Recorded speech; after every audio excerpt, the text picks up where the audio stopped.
Olá, sejam todos muito bem-vindos. Estamos aqui mais um programa Amor e Superação da revista Dependência Química e Saúde Mental. A gente vai pedindo para você que está entrando, vai curtindo, vai compartilhando essa live para a gente poder chegar a mais famílias, né, a mais pessoas. Compartilhe aí com seus amigos. Hoje uma live que promete ser emocionante, né, com a Marli. A gente vai falar bastante sobre a história dela. E deixa o seu boa noite aí nos comentários para a gente saber quem está nos acompanhando, de qual cidade que você está. Fica o convite também para você curtir, ou se você ainda não fez, curtir o Facebook da revista Dependência Química, curtir a página e ficar sempre por dentro do nosso conteúdo, do nosso material. Bastante artigos diariamente colocados no ar. Começando a live de hoje, lamentando aqui a ausência da nossa querida Daisy, que deveria estar aqui conosco, mas ela está se recuperando aí, infelizmente ela está com a Covid, né? Então ela está restabelecendo aí, em breve estará com a gente aqui. E também a nossa querida Elaine, que teve um problema técnico, né, de última hora aí, acabou a energia no bairro, essas coisas que acontecem na vida da gente. E aí o nosso amigo Ronaldo Risseto, que veio... Ele não veio somar, né? O Ronaldo, ele sozinho, ele já é um time, né? Ele já toca tudo sozinho. Grande Ronaldo Risseto, obrigado por estar aqui. Vou começar com você, então, para você fazer sua saudação inicial. Mandar um abraço para os nossos amigos aí, Ronaldo. Bom, boa noite, Tiago. Boa noite, Marli. Alegria tê-la aqui conosco. Boa noite, Jane. É uma alegria muito grande estar aqui com vocês. Que todas as pessoas que estão hoje assistindo essa live, com certeza vão sair renovadas no seu ímpeto de ficar cada vez melhor, eu não tenho dúvida nenhuma. E agradeço a oportunidade de estar contigo, Tiago. Ronaldo, fala um pouco de você para quem não te conhece. Se é que tem alguém que não te conhece aqui na live, quem é o Ronaldo Risseto? O que o Ronaldo Risseto faz? Não, pô, pessoal, eu sou meio figura carimbada, mas também não é assim, né, Tiago? Não é todo mundo que conhece. Bom, eu sou um voluntário do Amor Exigente há 15 anos, trabalho como coordenador hoje do grupo Cidade Ademar, né, de Amor Exigente. Fora isso, eu sou sou membro do CONED, no Conselho Estadual de Política de Drogas, e CEO, né? Eu sou responsável por uma organização maravilhosa que o Tiago deixou ali atrás do post lá do MAD Brasil, Mães contra Álcool no Trânsito.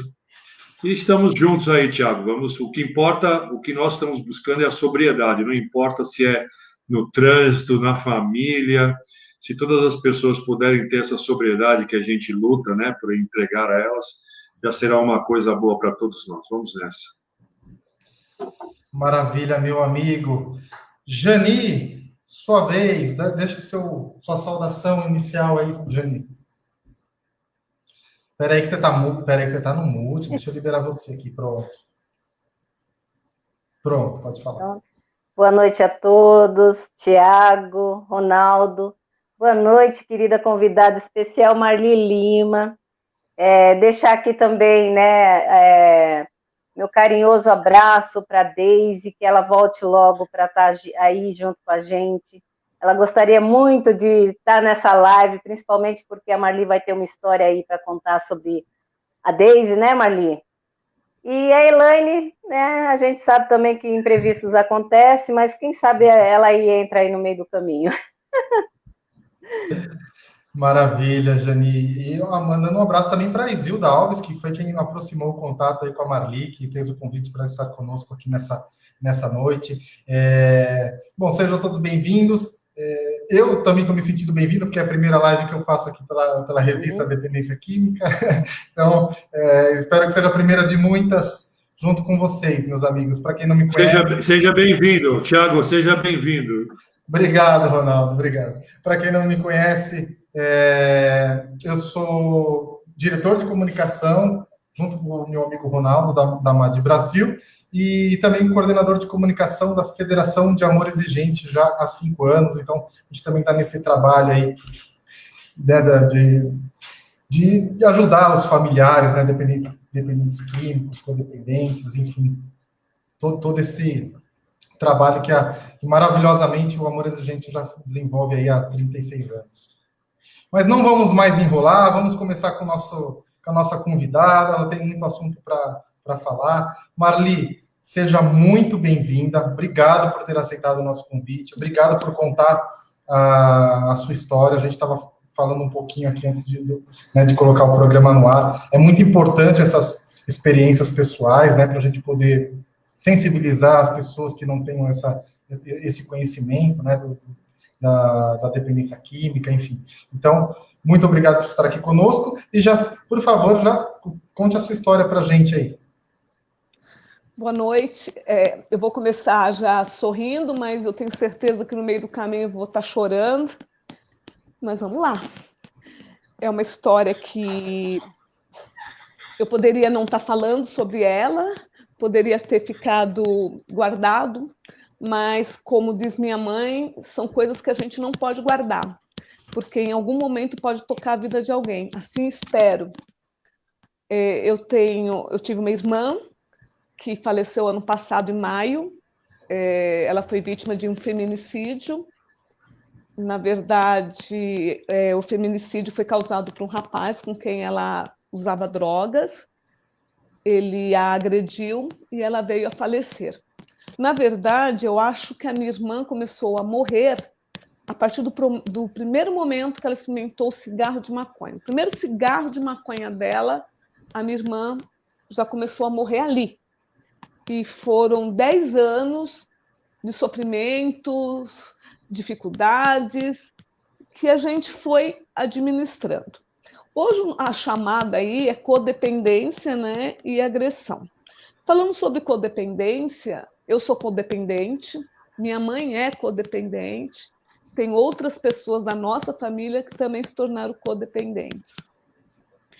O ideal, imagino, que para elencar bem o que eu estou querendo dizer, eu vou dar alguns exemplos. Até estava falando com a Isilda outro dia e me lembrei.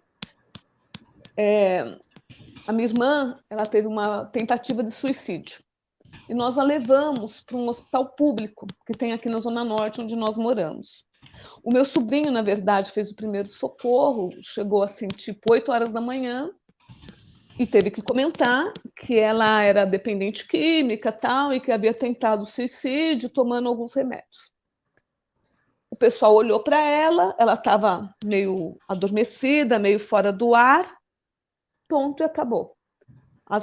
Quando foi a 1 da tarde, na troca de plantão, o pessoal vai passando, aí a enfermeira vira e diz: essa daí é o caso, é uma dependente química, é uma nóia, ela tentou um suicídio. Não fizeram nada. Umas 14 horas, 15 horas, eu cheguei lá e substituí o meu sobrinho. Não tinham feito nada, tal. Quando foi às 19, outra troca de plantão, sem terem feito nada, e nesse momento perguntaram: quem é essa pessoa? É uma pessoa, ela tentou suicídio, é usuária de drogas. Quando foi 21 horas, que aí eu fui perguntar: escutem, vocês não vão fazer nada? Vocês não vão socorrer? A enfermeira disse: não é aqui, esses casos é no pronto-socorro psiquiátrico, que fica aqui no complexo. A gente tem que encaminhá-la para lá. E foi feito, levaram a minha irmã para lá, e foi atendida, não tinha mais ninguém. Mas por que eu estou contando isso?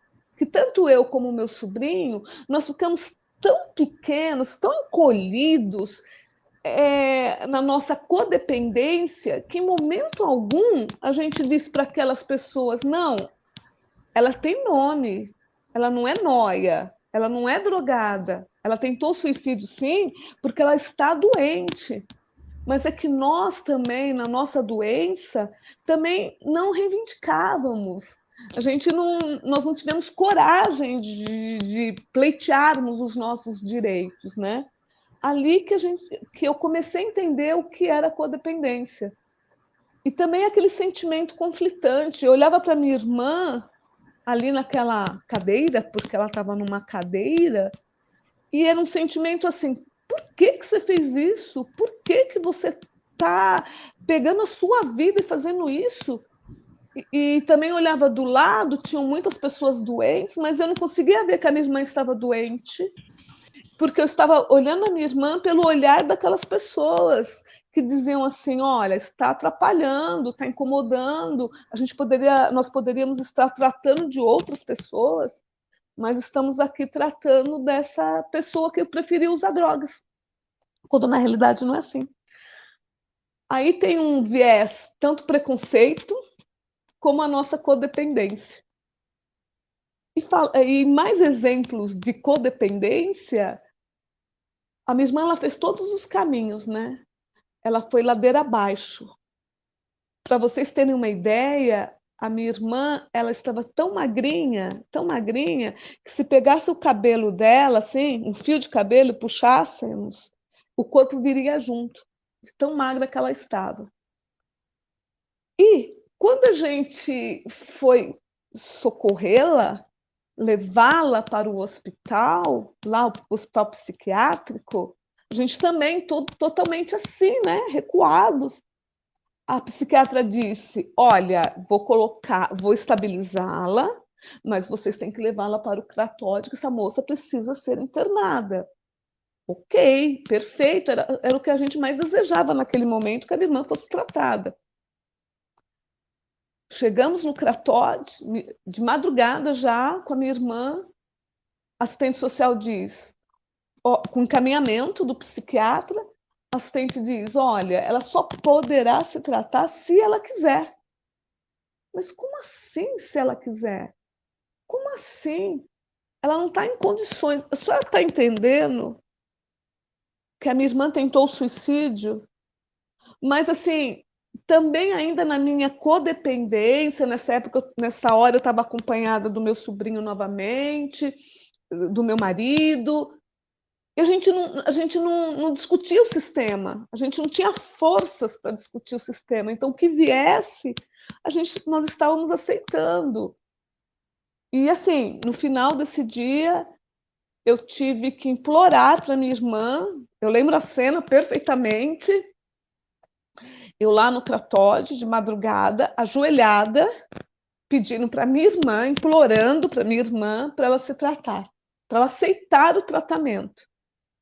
E ela meio perdida, meio fora do ar, não quero ir para casa, enfim, por fim, ela foi e ficou. Porque ela disse, balbuciou, na verdade, né? Balbuciou para a assistente social que estava atendendo ali, que ela gostaria de ser tratada. Mas como, né? Enfim, nessa ocasião, ela ficou 2 dias, depois pediu alta e foi embora.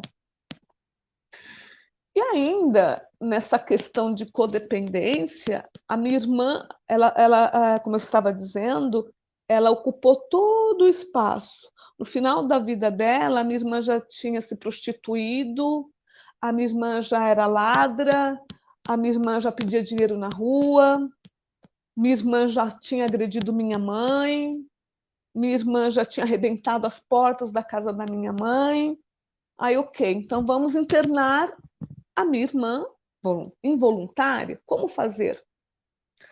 Qual foi o caminho que disseram? Olha, ela terá que... Vocês vão ter que ir a uma delegacia, fazer um boletim de ocorrência e pedir uma medida protetiva para sua mãe. Tá bom. Minha mãe, toda fragilizada, só aceitou porque a minha irmã tinha arrebentado a porta da casa dela com um machado. Toda fragilizada, nós fomos para uma delegacia. Eu e minha mãe, uma mulher de quase 80. Chegamos lá, o escrivão, o detetive, não sei quem, que ele não se identificou nem nada, não teve nenhuma acolhida. O que vocês querem aqui? Olha, minha irmã, tal. Ah, ó fulano, vem aqui falar com essa mulher aqui, que a irmã dela é usuária de drogas, eles estão precisando ver o que acontece. E nós duas lá, encostadas no balcão, de novo, totalmente acanhadas e fragilizadas. Veio o delegado, contamos toda a história de novo.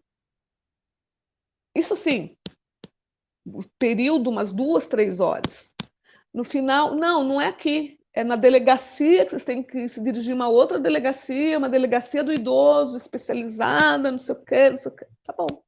Voltamos lá, A escrivã que nos atendeu, péssima, uma pessoa assim, extremamente, sabe, banalizada. Acho que ela está tão acostumada com situações desse tipo que, assim, como se a gente estivesse ali dando uma receita de bolo. Ah, ok, então tá bom, usa drogas, tentou matar, tentou fazer, não sei o que tal. Ah, tá bom, vamos ver o que faz. E a gente, em momento algum, na nossa doença, a gente brigava pelos nossos direitos. Em momento algum, nós dissemos: minha senhora, por favor, nós estamos aqui pedindo ajuda, nos oriente. Trate com respeito. Nós estamos falando de alguém que está doente, estamos falando da minha mãe que está precisando de ajuda. Não é assim. Não. Nós aceitamos o pior que as pessoas tinham para nos dar. E a minha mãe, em paralelo a isso, ela foi tomar medida meio que forçada, porque a família começa, né? Uns querem internar, outros querem abandonar e outros querem tratar. Então, a família começa a se separar, né? Minha mãe, ela, em paralelo a isso, o que ela dizia? Minha mãe, ela, não, vamos lá, mas ela dava dinheiro. Ela, por mais que ela negasse, ela dava dinheiro para minha irmã. Ela estava tão assim rendida aos sentimentos que ela dava dinheiro para minha irmã. Ela não entendia que aquilo que ela estava fazendo, ela estava ajudando a minha irmã a descer mais ladeira abaixo. Ela não conseguia entender isso. Aí, quando nós estávamos desesperados, sem saber o que fazer, minha irmã morrendo e a gente morrendo juntos, né? O amor exigente ajudou muito minha mãe, para ela entender que ela tinha que colocar limites e que esses limites têm um preço, que você tem que ser firme, que você tem que ser forte. Mas não foi fácil para ela. Não foi fácil. Ela teve que brigar muito por isso, com ela mesma. Ela teve que foi uma briga interna muito séria, muito difícil. Desculpa, mas desculpem. Maravilha, que pode ficar à vontade de tomar uma água, respirar. Não é uma história. Embora estejamos acostumados, Ronaldo, Jani, a ouvir essas histórias aí, né, diariamente, a gente nunca consegue achar que é Sim. só mais uma história, enfim, de sensibilizar a gente acaba ficando emocionado também. Marli, você tocou em alguns pontos aí falando sobre preconceitos, né, sobre o distrato, né, das pessoas na delegacia, como você colocou, enfim. E queria colocar o Ronaldo um pouquinho nessa história, que o Ronaldo, ele trabalhou também na prefeitura, né, Ronaldo, aqui em São Paulo, e ele viu bastante casos também tristes, de sofrimento, viu o quanto que a família, ela sofre, às vezes até mais do que o próprio adulto. Marli, ouvindo, né, essa história, claro que muitos que estão aqui, eu estou ouvindo algumas mensagens, muitas pessoas que já passaram por isso também. A verdade é que a dependência química, se o cara tem diabetes, né, todo mundo, o cara tem diabetes. Se o cara tem câncer, o cara tem câncer. É uma doença, nós estamos falando de doença, certo? Se o cara tem qualquer coisa, o cara é dependente química, safado, sem vergonha, vagabundo. Ninguém olha para aquela pessoa como a doença que ela é. Porque, na verdade, talvez a grande dificuldade que nós temos como seres humanos, aí eu digo que você acabou de falar uma coisa também, é mais ou menos banalizado para aquela pessoa que passa todo dia aquilo, mas eles têm que lembrar que não importa qual a condição, ali está um ser humano. Então, é fundamental que haja o famoso respeito à dignidade daquela pessoa. O primeiro princípio ético, né? O primeiro princípio é do amor exigente. Então, o que a gente enfrenta, isso efetivamente, como o Tiago comentou, durante 2 anos, eu tive à frente na coordenação de política de droga do município, e essa situação que você contou para a gente, eu ouvia também bastante deles lá. O que acontece que é pela mesma razão que a gente sugere, quando alguém vai pedir um apoio, alguma ajuda para um psicólogo, que converse com uma pessoa que tem experiência naquilo. Porque senão ele não vai entender aquilo como uma doença e não vai trabalhar a doença da pessoa. É muito triste isso. A gente sabe que talvez a culpa nem seja da pessoa, talvez seja a maneira como ela foi capacitada para estar naquele lugar, às vezes ela nem quer estar naquele lugar, mas independente disso, ela devia ter o mínimo de respeito pela pessoa que está passando. Você fez um outro comentário que é muito comum, quando tem uma pessoa caída na rua, e você chama o SAMU, se você disser, o cara é um alcoólatra, um bêbado que está caído aqui na rua, chama ele que ele está passando mal. Dificilmente, e eu estou dizendo isso correndo o risco até de ouvir alguma coisa pior, mas dificilmente o atendimento vai ser igual. Porque a pessoa já vai olhar, o cara é bêbado, o cara está lá na rua, sabe, aquela coisa. Então, é uma pena mesmo, né? Uma pena que aconteça isso, eu já vi acontecer isso, como eu te falei, e fico muito triste, né, que a gente possa, porém, por outro lado, que a gente possa, de alguma forma, nós aqui, mobilizar a comunidade para que sensibilize todo mundo para essa situação. Eu lembro muito bem, já que você está falando disso, eu lembro quando aconteceu com meu filho, e ele teve uma overdose, e nós fomos para o Hospital São Luís. E eu lembro que na hora que nós chegamos com ele, e a enfermeira tratou com descaso. Eu queria quase bater na mulher. Ele tratou ele com descaso. Você falou de um hospital de serviço público. Eu estou falando de um hospital particular. Quer dizer, não é público, não é particular, é o descaso que o ser humano tem pelo ser humano. E ali eu vi essa imagem e fiquei muito atacado, porque ela fala, sabe, tipo assim, depois ele melhora, já melhora. Como já melhora, sabe? Então, é uma pena mesmo, isso é uma coisa que a gente tem que, como eu falei, a gente tem que trabalhar para mobilizar a sociedade, para que trabalhe esse sentimento, criar valor na vida do outro, respeitando a dignidade. Um profissional que nem esse, para quem também, aumentando ainda isso, nesse período que eu estava na prefeitura, eu tive a chance de trabalhar dentro do fluxo da Cracolândia. E é muito difícil, e eu te digo isso, é muito difícil você olhar para aquela pessoa. É um trabalho que você faz. Você olhar para aquela pessoa caída e falar, coitada, o que eu posso fazer? Sabe? É meio. A gente está dentro de um perfil que banaliza mesmo a doença. Isso eu digo por mim mesmo. Quer dizer, em alguns momentos eu me senti assim, eu me senti mal até, porque eu sentia, que saco esses caras. Mas o cara está doente. Né? Mas você sabe, Ronaldo, que as pessoas têm que entender que o drogado não é só da família, ele é drogado da sociedade, ele é o doente da sociedade. Não é porque não tenho na minha família, está tudo bem. Não, a sociedade está doente. Sabe o porquê? Se você não quer falar a nível de sociedade, fale em termos de economicamente falando, porque tem muita gente ali que está no momento produtivo, no seu maior momento produtivo e não está produzindo. Então, se você não quer ver como ser humano, veja como sociedade, não é? A minha irmã não era só minha irmã, como o filho da Jane, o seu filho. Eles eram quem? Eles eram pessoas, fazem parte de uma sociedade, não é?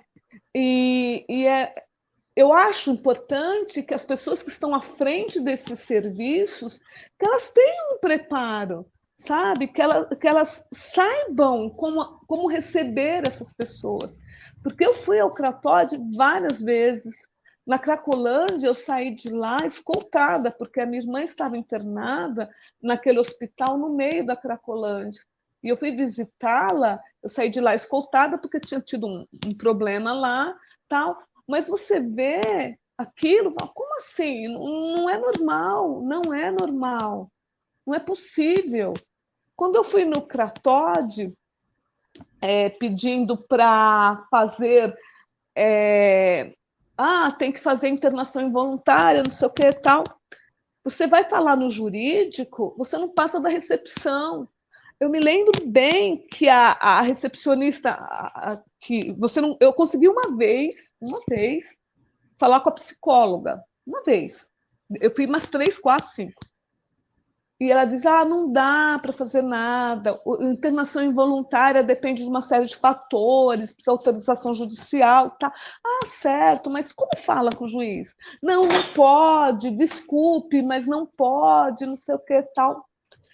Tem que ter o prontuário dela no CAPS. Mas a minha irmã não faz, ela vai no CAPS, mas ela não adere ao tratamento. Aí eu fui ao CAPS, olha, só pode dar o prontuário para sua irmã. Não pode dar, só sua irmã pode pegar o prontuário dela. Mas ela não vai pegar o prontuário sabendo que eu estou pleiteando uma internação involuntária para ela, que era o que ela não queria. Aí, assim, sabe, você só encontra portas, paredes, só isso.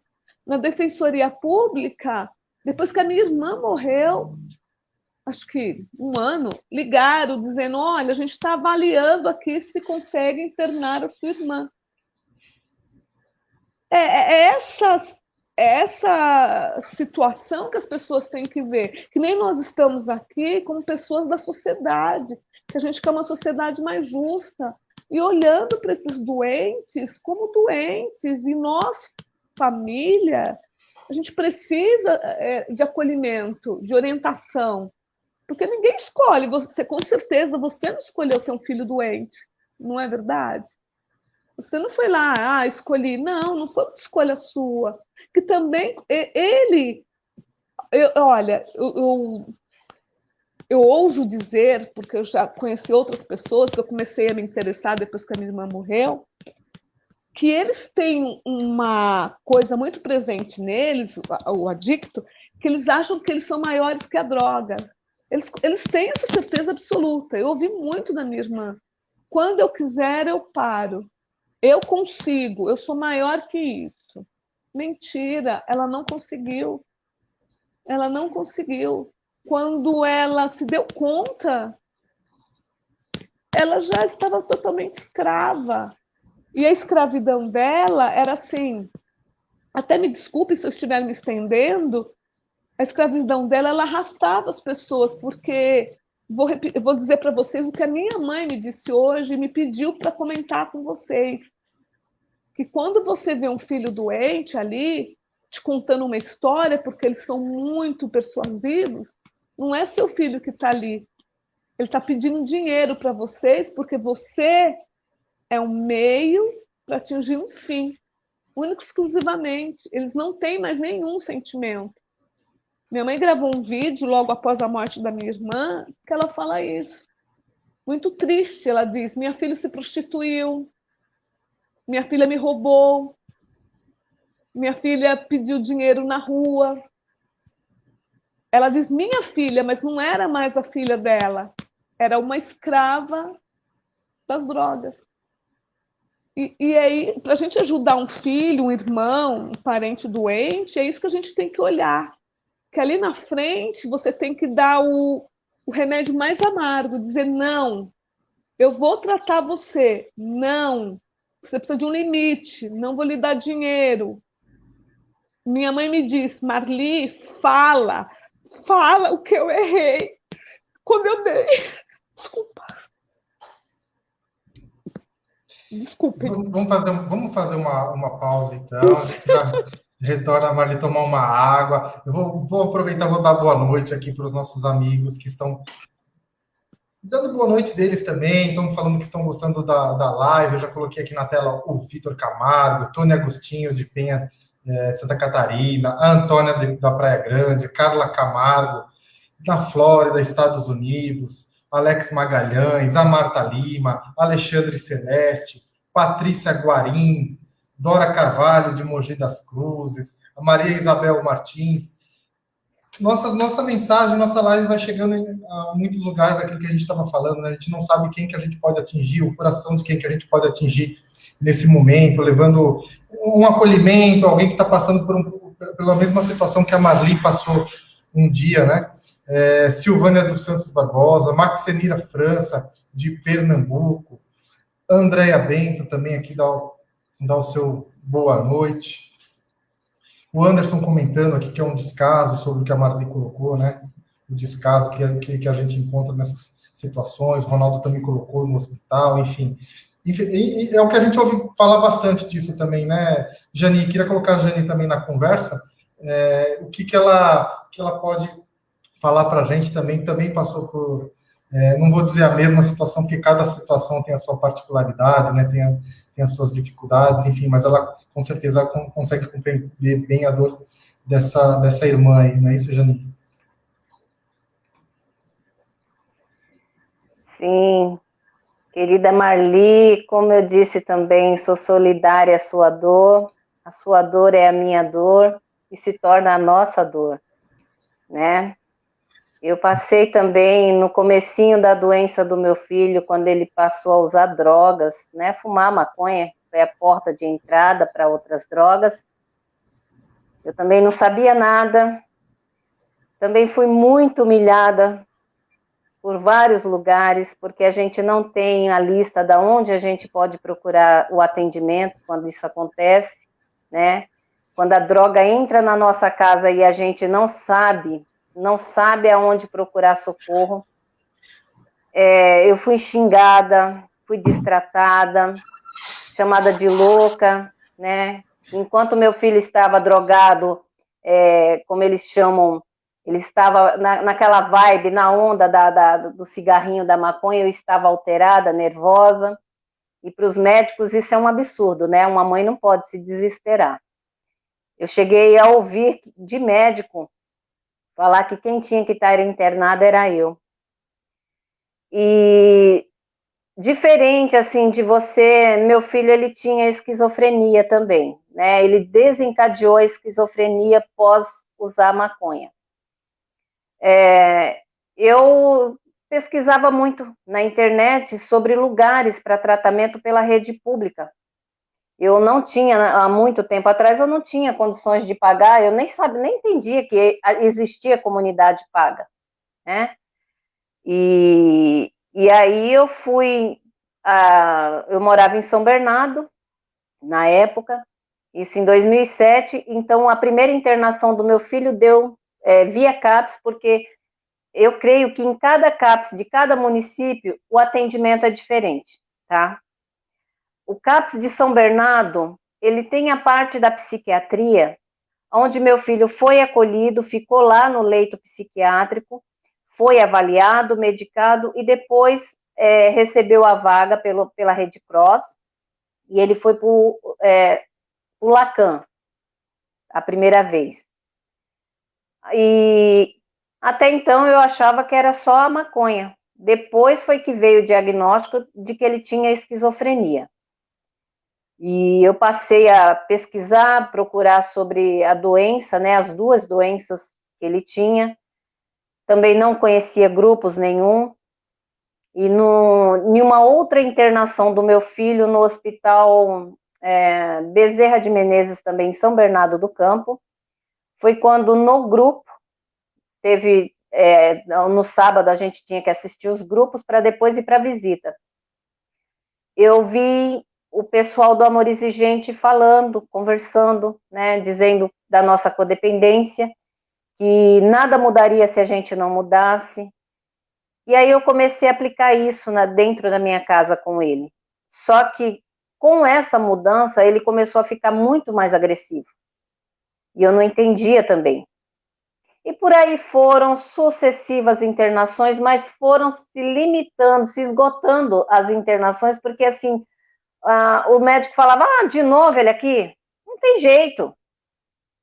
Só vou dar um sossega-leão e leva ele para casa. Então, eu ficava pedindo a Deus para que não se esgotasse esses recursos que eu tinha, né? Às vezes eu tinha que criar drama para poder eles aceitar meu filho na internação, porque a gente faz de tudo, né? Para poder eles ficarem internados. E em 2013, diferente de você, eu conheci o Cratode. Eu fui muito bem recebida pelo Cratode, eu não tenho queixa nenhuma do Cratode. Naquela época foi uma coisa maravilhosa, veio gente de muitos lugares na esperança de internar o familiar pela rede pública, gratuito, né? De confiança, um lugar de confiança.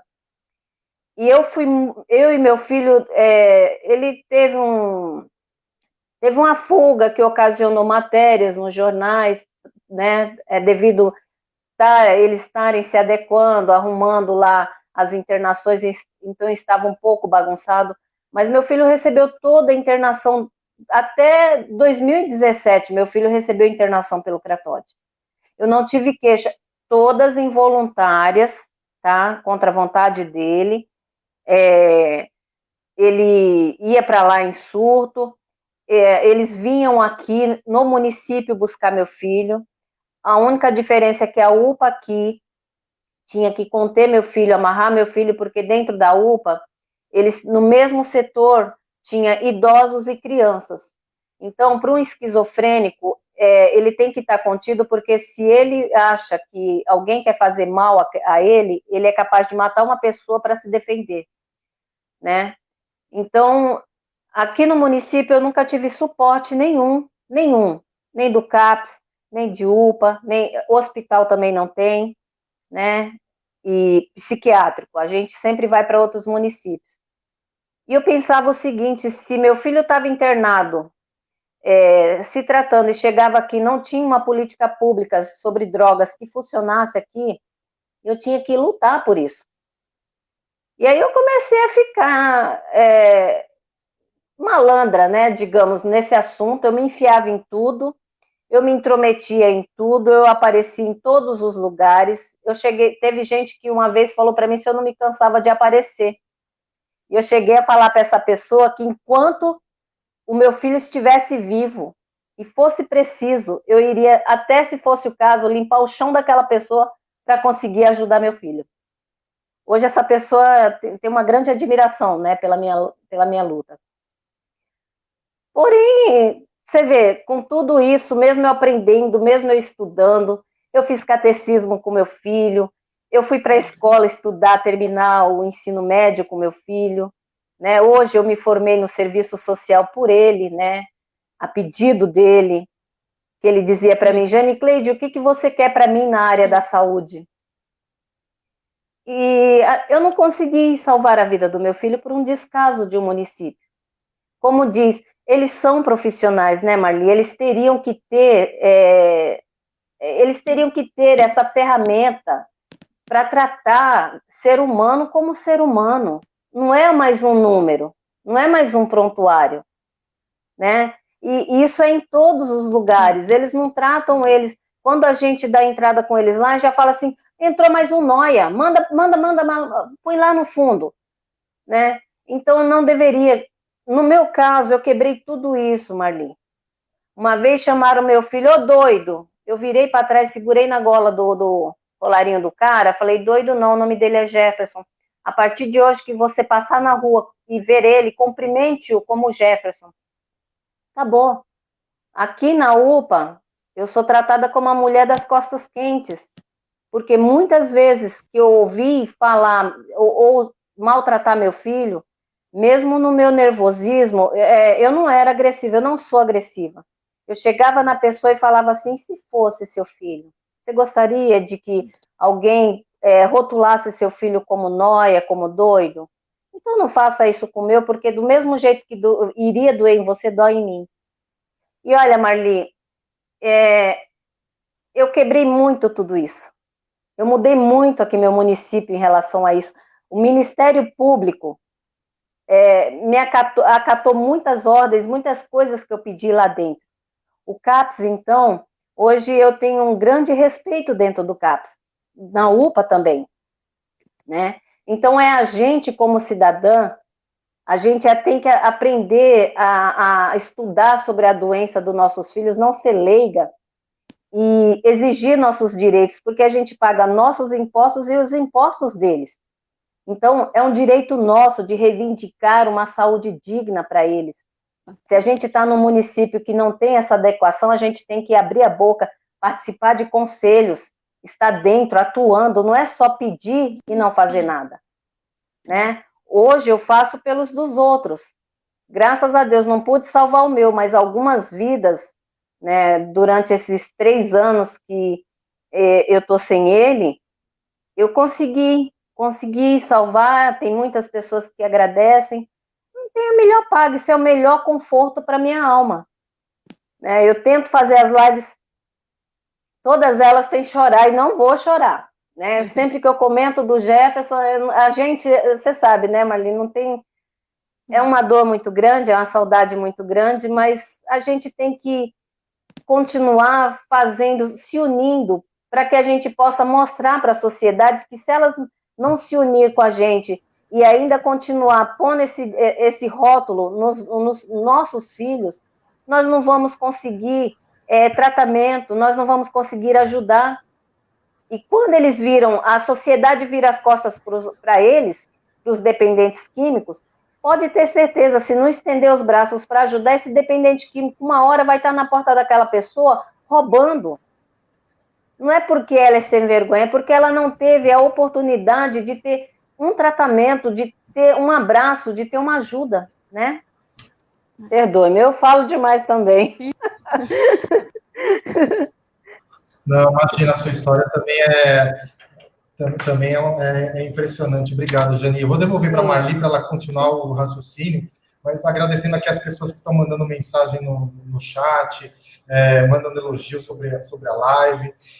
Só fazer um adendo aqui, a Jani falou, o filho dela começou com a maconha, e a irmã da Marli também começou pela maconha, né? Então, a gente está vivendo um momento aí que as pessoas estão banalizando o uso da maconha como se fosse algo banal, né? Algo que alguns até vendem como um elixir, né? Que faz bem para a saúde. E a gente tem inúmeros, não só testemunhos de familiares, como estudos científicos que mostram exatamente o contrário, né? Dos males que a maconha causa. Marli, vou devolver para você. Pode continuar, por favor. Ai, Jane Cleide, me fez chorar, hein? Na verdade, a minha irmã não começou com maconha, ela começou com álcool. Aí uma coisa foi atrás da outra, né? Que a gente esquece do álcool, né? O álcool já é tão banalizado que a gente nem conta mais o álcool, mas todo mundo conhece o álcool. O álcool é a droga lícita, né? E assim, o que a gente pode dizer com a nossa experiência, reforçando o que a minha mãe colocou, é que eles deixam de ser pessoas, né? É muito difícil você olhar para aquele ser humano, minha mãe contando, que assim, é seu filho, você chama de filho, mas ao mesmo tempo você está olhando para alguém que não é mais o teu filho, é alguém que não tem mais, porque eles perdem valores, eles perdem o senso de cuidar de si, o medo das coisas. Então é importante a gente ter esse olhar, não que eles sejam inimigos, eles são doentes, e nessa doença deles, eles se tornam estranhos para a gente. E importante também saber que no caso da minha irmã, de novo, ela sempre achou que ela estava dominando, que ela tinha o domínio da situação. Então era uma maconhazinha, depois foi para cocaína, mas ela tinha o domínio. Acho que ela nem se deu conta. A minha irmã morreu, ela tinha 35 quilos. O moço que tirou a vida dela, ele agrediu tanto a minha irmã, tanto eu reconheci a minha irmã pelo pé. Ela não tinha rosto mais, tanto que ele a agrediu. Uma amiga um dia me perguntou, mas vocês não querem saber, vocês não querem prendê-lo, vocês não querem buscar, sei lá, justiça? Não, eu não estou interessada. Ele já cometeu ele também é uma pessoa doente, e eu não vou dar para ele o meu sentimento de raiva, de ódio, eu não quero estar ligada a ele. Se ele vai pagar aqui, depois, por Deus, não me diz respeito. Eu já perdi minha irmã. Eu não consegui salvar a minha irmã. A última frase que a minha irmã me disse foi que ela não me enxergava, que o moço agrediu tanto a minha irmã, tanto, que os olhos dela não abriam. Aí quando eu cheguei perto dela, ela falou, quem está aí? Eu falei, é a Marli. Aí ela disse, oi, Má, eu te amo. E eu não respondi para ela. Eu não disse para ela que amava. Tão desequilibrada que eu estava com aquela cena. E depois de 2 dias ela veio a falecer. Também, Jane, o Cratódia, também tivemos episódios bons lá. Tivemos bons episódios. Minha irmã foi internada numa comunidade lá em Peruíbe. Depois ela foi para o interior de São Paulo. Ela teve acolhimento, sim. Só que ela não quis ser tratada. Aí a gente volta naquilo. A pessoa não quer ser tratada, ela foi para a comunidade, o Cratóide levou, tal, não sei o quê. Aí ela resolveu, não quero mais. Eles foram e deram alta. Entendeu? Uma vez ela foi internada involuntariamente, porque ela chegou lá no Cratóide, ela estava vendo bicho, tal, não sei o quê. O médico de plantão falou, não, vou interná-la involuntariamente. Marli, você assina? Eu, claro, assino. Por favor, assino. Aí ela foi para aquele hospital que fica lá no meio da Cracolândia, como eu disse. Ela ficou internada numa... E a minha irmã, ela era muito sedutora, ela era envolvente, ela sabia falar muito bem e tal.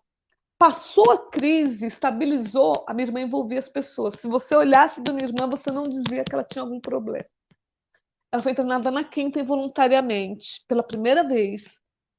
Aí, numa segunda, numa terça, acho que era um feriado, o médico ligou para minha mãe, isso porque eu havia dado o meu telefone dizendo, olha, por favor, qualquer contato é comigo, não liga para minha mãe que ela não tem condições de assimilar nada. O médico ligou para minha mãe e disse assim, olha, sua filha está bem, eu não sei, acho que foi um erro lá, o pessoal internou ela involuntariamente, mas ela está bem, eu estou dando alta porque é plantão, o médico que está acompanhando não está aqui. E a minha irmã foi embora. Então, assim, o que eu percebo, o que eu notei na nossa experiência, que quem conduzia tudo era minha irmã. Minha irmã, ela... não estou bem hoje. Ela ia no CAPS. Ficava 1 dia, 2, só para realmente, às vezes, para até meio que convencer a minha mãe que estava tentando se tratar, que estava bem. Então, a lição que fica para os pais, para a família que está passando por isso, não desistam, por favor, não desistam, mas não acreditem neles, sabe? Assim, eu tive um episódio com a minha irmã.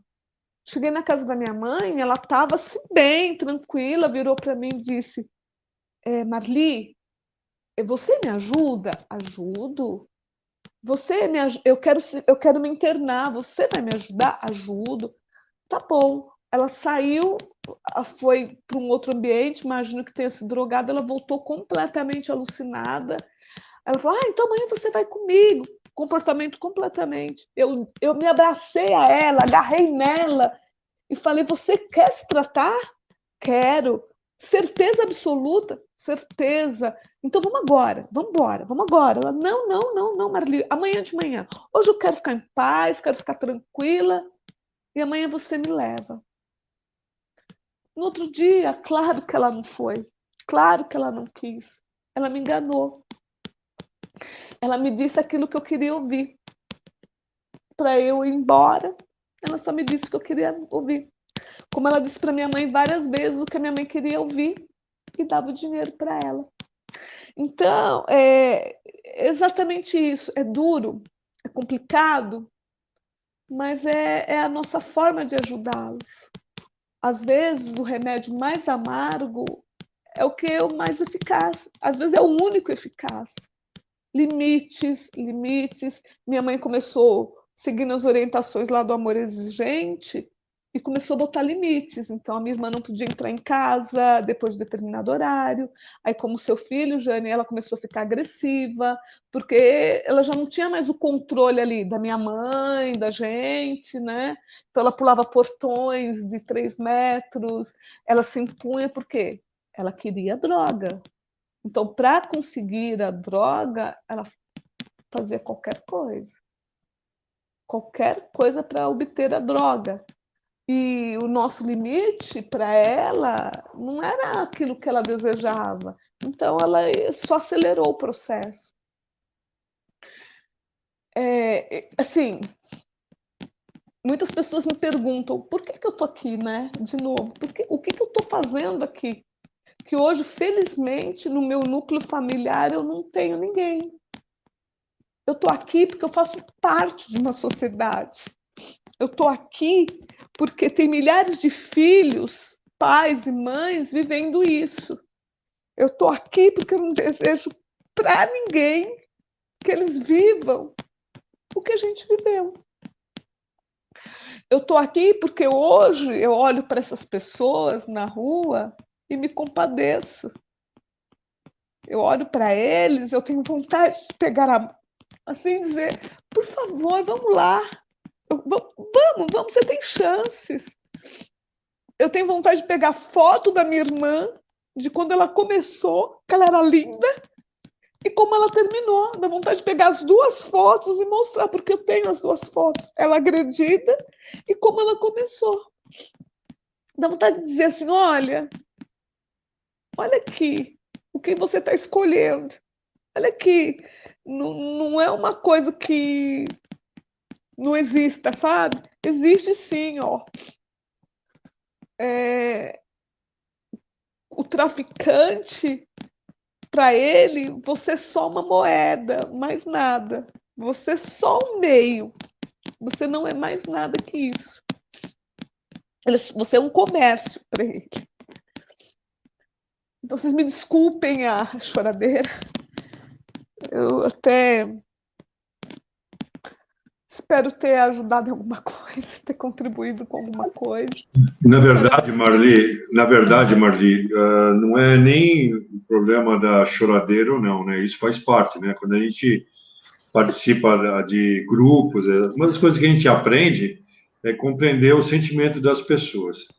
E ouvindo tudo isso que você falou e pensando ouvindo o que você falou e pensando nas pessoas que estão assistindo, com certeza vão existir pessoas que, neste momento, com certeza, estão passando por situações semelhantes à sua. O que mantém a gente de pé, né, o que mantém a gente participando de reuniões, o que mantém a gente participando de uma live, é que nós acreditamos, né, que sempre existe uma saída. O Amor Exigente, particularmente, trabalha muito, a gente considera como um grupo esperançador, é um grupo que traz esperança.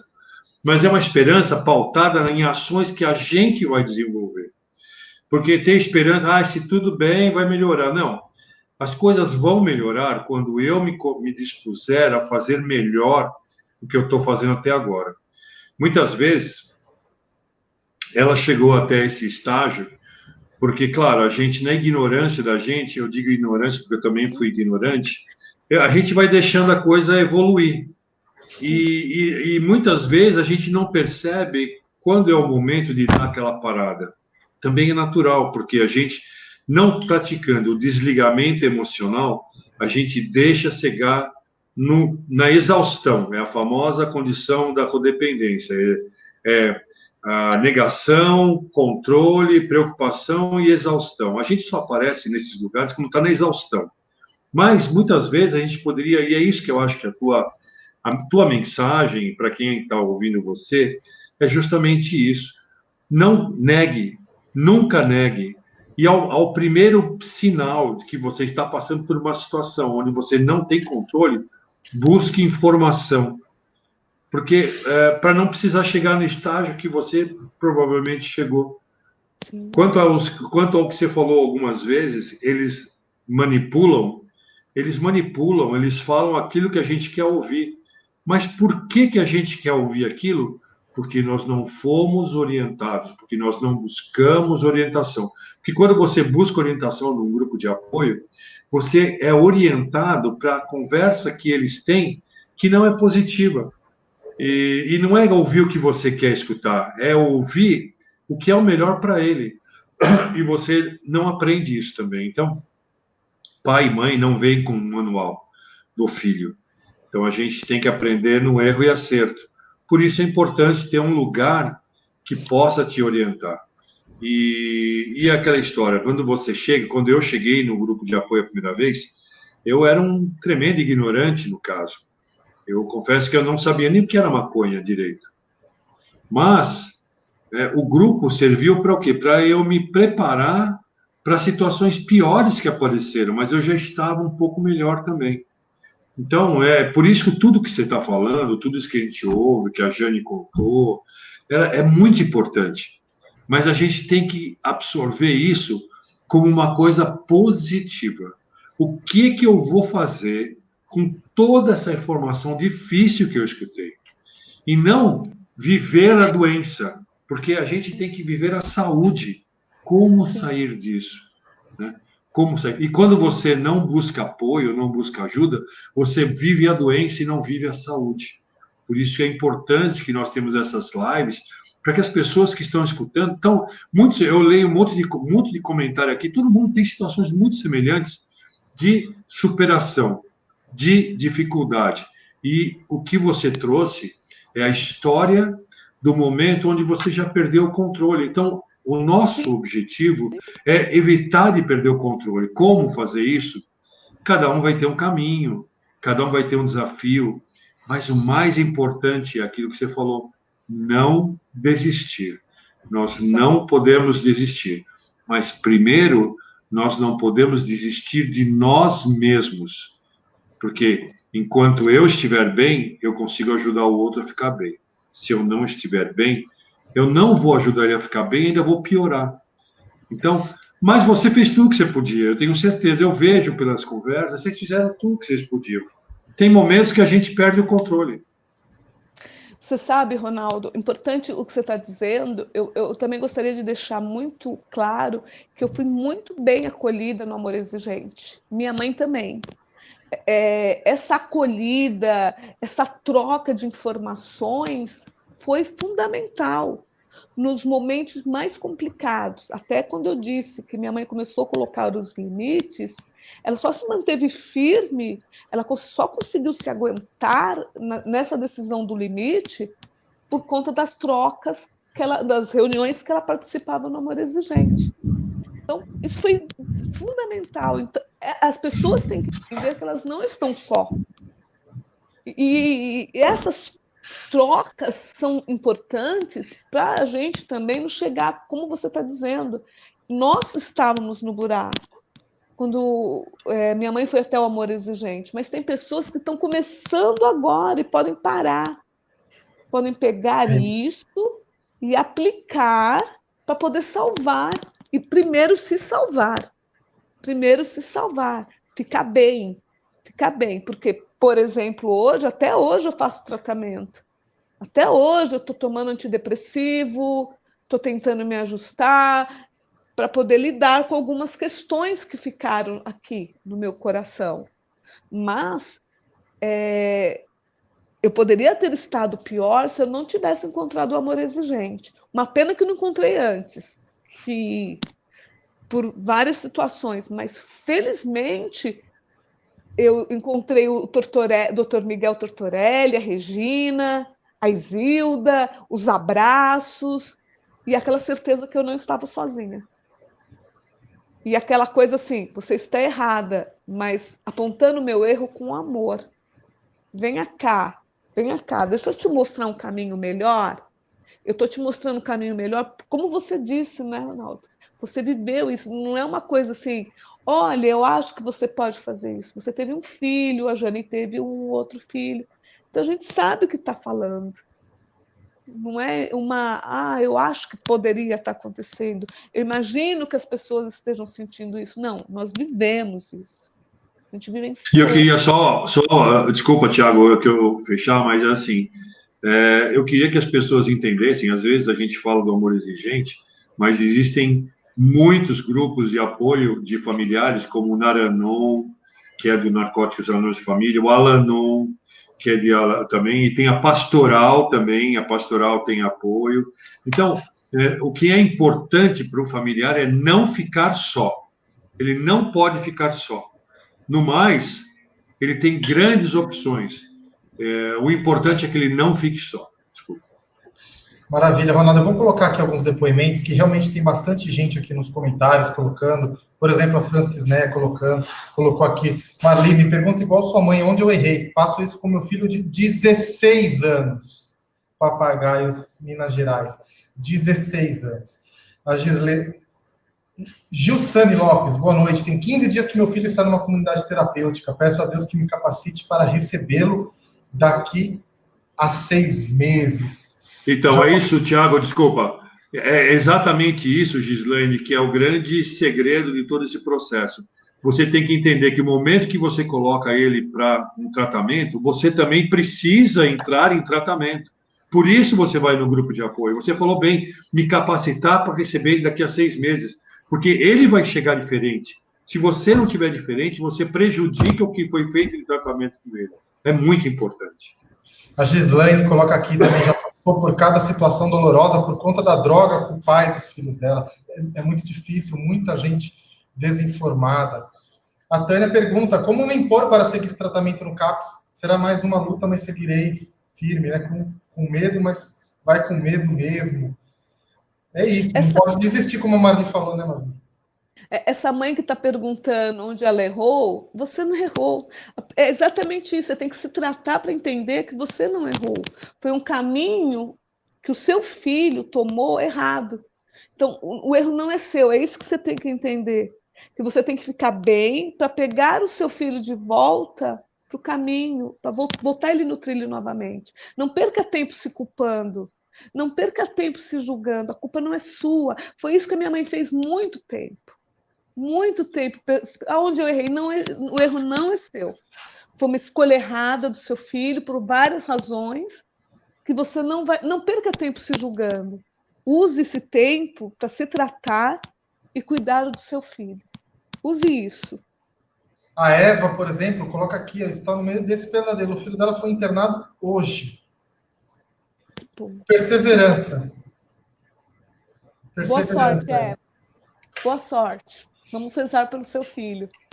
E desde já procure já um grupo de apoio. O Ronaldo citou alguns aí. Eu sou suspeito, eu vou falar do Amor Exigente. Entre no site amorexigente.org.br. Localize um grupo próximo de você. No momento, os grupos presenciais ainda estão fechados, né? Alguns retomando, mas a gente está com reuniões online. Então, às segundas-feiras tem reunião, às quartas-feiras tem reunião de sobriedade, sexta-feira, reunião de família, sábado, reunião de cônjuges.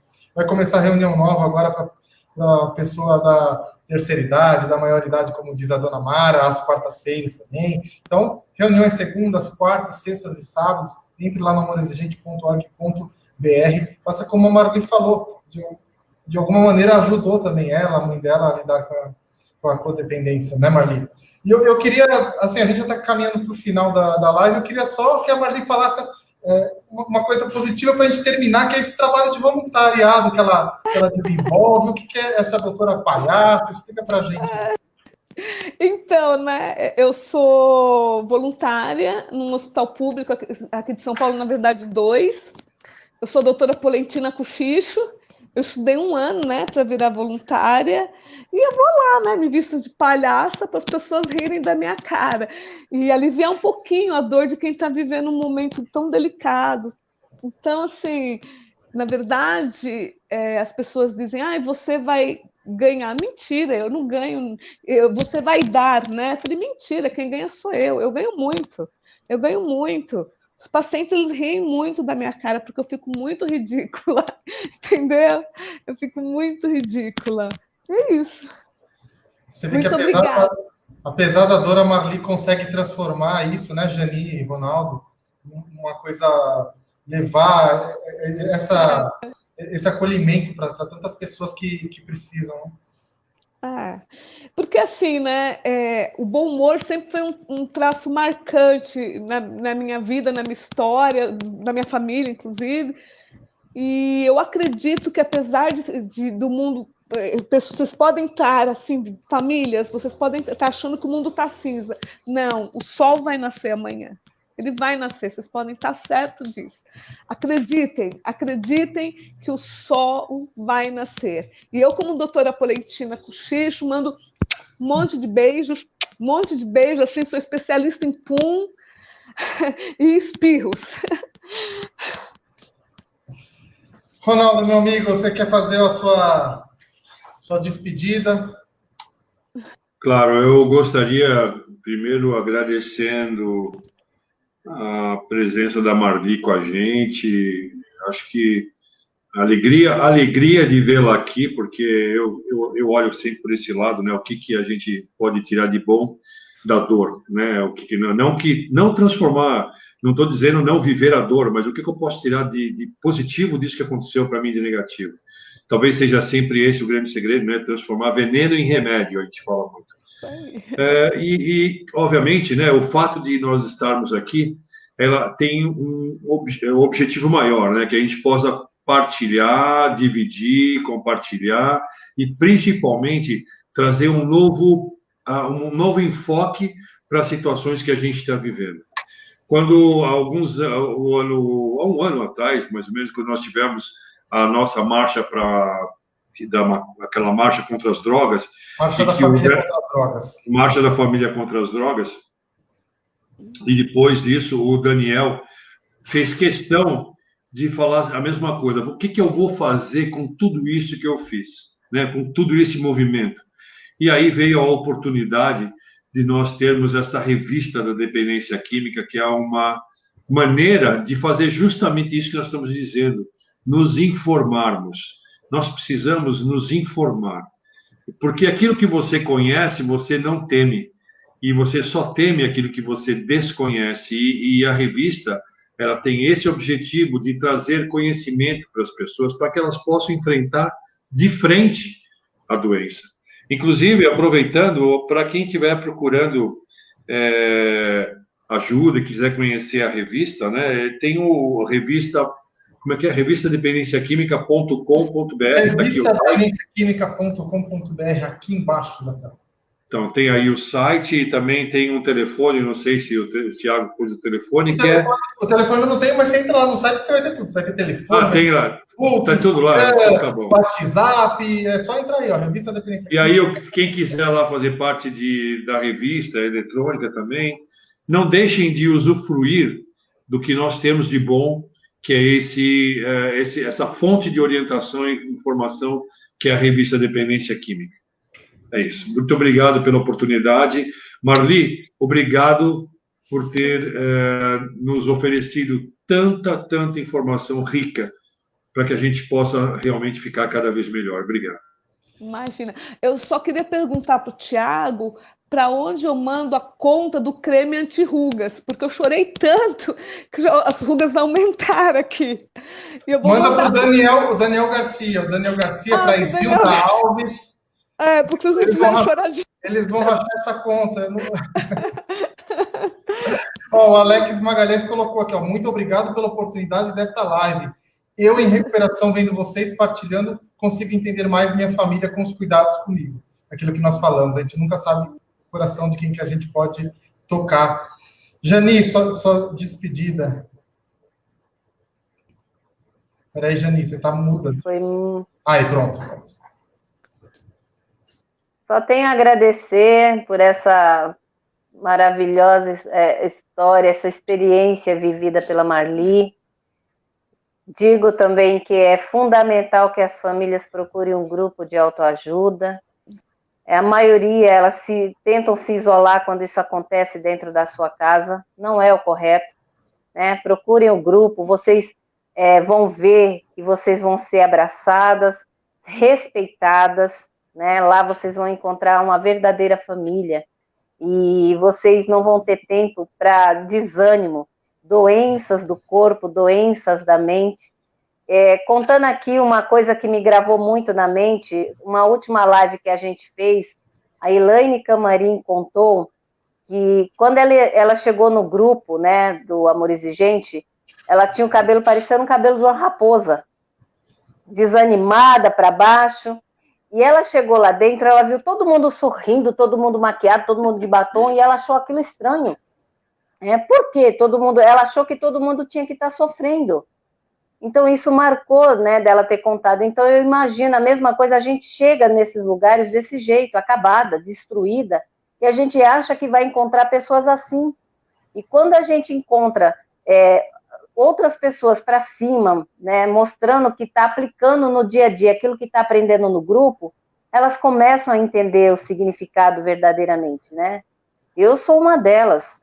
Eu ter participado do grupo, né, do Amor Exigente, frequentado em vários lugares, né, não assídua, mas ido voluntariamente em algumas, hoje eu sou, assim, super bem informada e eu choro porque isso faz parte da dor, né, da tristeza, da saudade de ouvir meu filho falar comigo, mas eu não tomo remédio, né, não sou acometida de mais nenhum tipo de doença, que eu já tive um câncer, na época da doença dele, eu tive um câncer, vivo sem o estômago, fiz um transplante de córnea, mas depois que eu descobri um grupo maravilhoso, que é o Amor Exigente, a qual eu me identifiquei muito, acabou.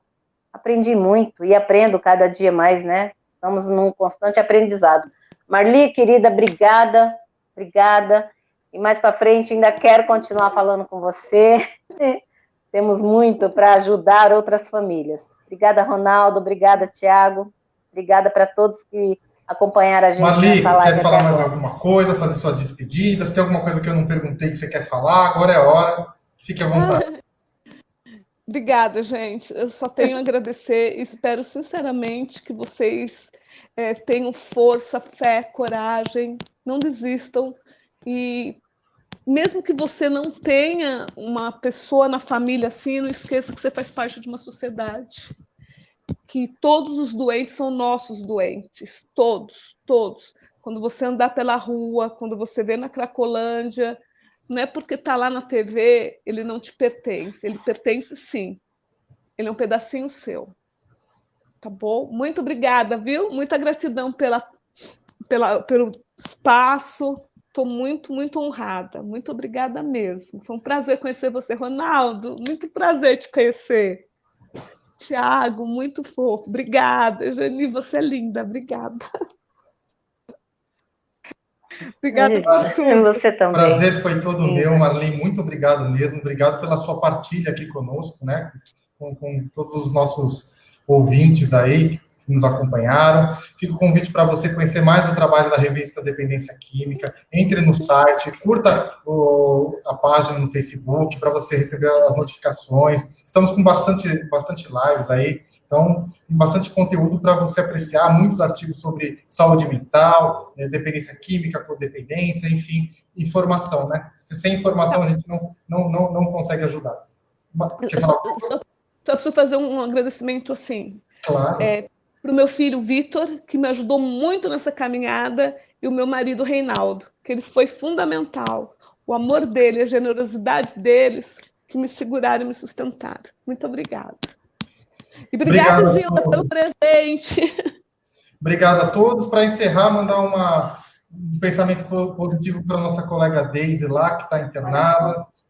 Vai se recuperar dessa logo. Deise estará, quando você menos esperar, estará conosco aqui nas próximas lives. Obrigado, pessoal. Até a próxima. Tchau. Tchau.